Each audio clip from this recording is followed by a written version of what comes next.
For Mashable, I'm Lauren Goris.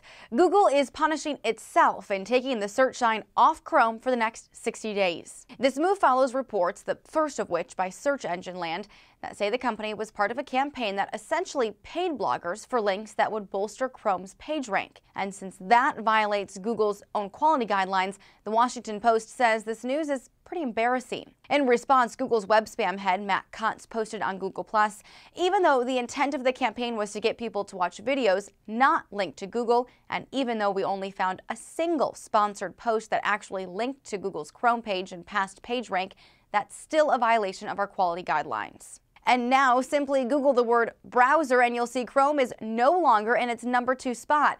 At one point, Search Engine Land said it dropped as low as 73. Cutts adds Chrome is being treated like any other company. To regain its luster, someone on the Chrome team will have to submit a reconsideration request. The kicker? Google wasn't even the company to place the posts. Both Unruly Media and Essence Digital are taking responsibility, with Essence saying Google never approved a sponsored post campaign. For Mashable, I'm Lauren Goris.